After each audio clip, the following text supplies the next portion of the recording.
Okay, let's dive in. We're looking at the really long and frankly agonizing case of the Long Island serial killer, or LISK. And what's wild is that the whole thing kicked off not with finding a body, but with just raw panic. It was almost 5 a.m., May 1st, 2010. Shanann Gilbert makes this frantic 911 call from Oak Beach, just repeating, "These people are trying to kill me." Yeah, and the tragic irony here is just stark. The LISK investigation was essentially an accident, Yeah. They were searching for Shanann, who disappeared into that marshland. 7 months later, that search leads them to the first victim, Melissa Barcelona. Right, and that opened the floodgates. Exactly. Suddenly you have the Gilgo Four, Maureen Brainerd Barnes, Melissa, Megan Waterman, Amber Costello, all found in burlap. And then eventually you realize you're looking at over 10 victims, maybe spanning 15 years. If Shanann hadn't made that run, that call, who knows how long that burial ground stays hidden. And the person behind this, the killer, wasn't just killing. There was this layer of psychological torture. After Melissa Bartholomew vanished in 2009, her little sister, just 15 years old, starts getting these calls. Horrible calls. Vulgar, mocking from a man using Melissa's own phone, taunting her. I mean, think about that level of cruelty. It screams narcissism, right? And it points to a predator who was evolving. The timeline kind of bears that out. Victims dating back to maybe 93 up to 2010. And the methods, they weren't consistent. How so? Well, you had earlier victims like Jessica Taylor and Valerie Mack found dismembered years before. That suggests one approach, maybe an earlier phase. But then the Gilgo Four, found later relatively close together. They were intact, wrapped in that signature burlap along Ocean Parkway. Feels like he found his spot, refined his method, got bolder. So if he's getting bolder, operating for years, how did the system, fail so badly to stop him?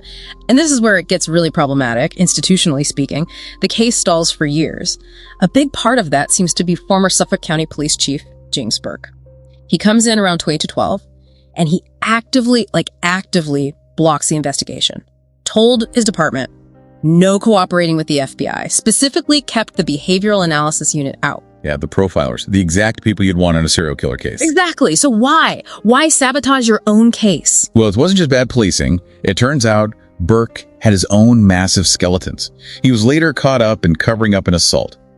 He beat up a guy who stole a bag from his car, and in that bag, sex toys, pornography. His fear, pretty clearly, was that if the FBI got involved in LISK, they'd dig into his history, his solicitation of sex workers, the cover-up. It was self-preservation. Unbelievable. So his actions kept the killer out there longer. It seems that way. At least 3 more years where maybe things could have moved forward. Okay, so fast forward, 2022, there's a new task force, and they finally get a break. It was this really interesting mix of old school police work and new tech. They went back to an old witness detail.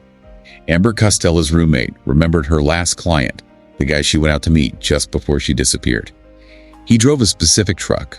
What kind? First generation Chevrolet Avalanche. Green, I think.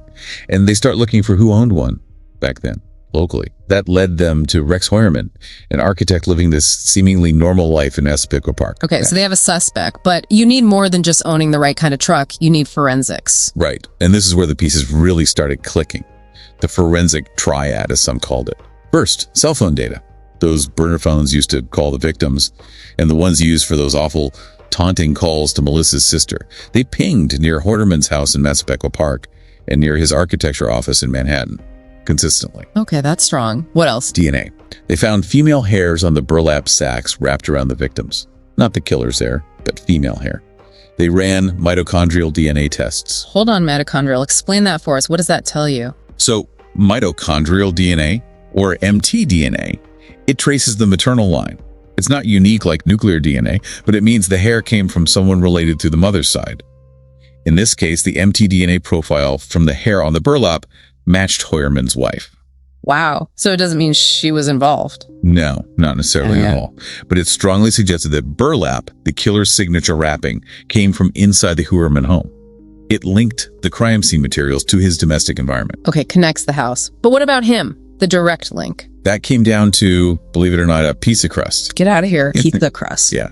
Surveillance team saw Hoyerman toss a pizza box in a public trash can in Manhattan. They recovered it, swabbed a leftover crust, and the mitochondrial DNA from that sample matched a male hair found on the burlap used to restrain one of the victims, Megan Waterman. So pizza crust DNA connects him directly to the restraints on a victim. Exactly. That was the linchpin. And when they finally searched his house, described as incredibly cluttered, right? A hoarder's space almost. What did they find? Something deeply disturbing.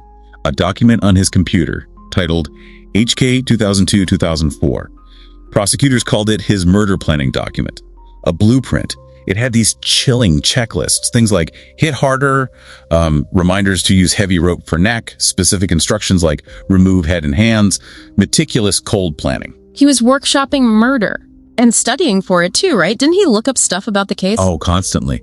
Thousands of digital searches about the LISK investigation itself, tracking the case, see what police knew, and even creepier, that planning document.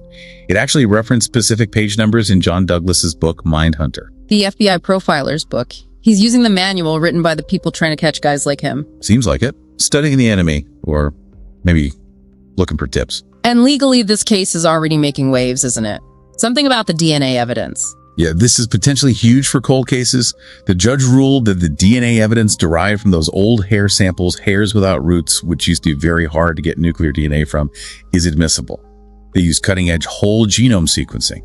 It's a technique that could potentially unlock evidence in countless other old cases across New York, maybe elsewhere too. It's a real landmark ruling. So Hoyerman is charged now with 7 murders, including the recent charges for Jessica Taylor and Sandra Castilla. But the list of bodies found near Gilgo Beach is longer. You still have the unidentified Asian doe, the toddler baby doe, Karen Vergata, victims he hasn't been charged with. Right. And that leaves you wondering, doesn't it? For a case that was cracked open, in part by advanced DNA technology, what other secrets are still buried out there along Ocean Parkway? What else might that science eventually reveal? Feels like there might still be more to this story.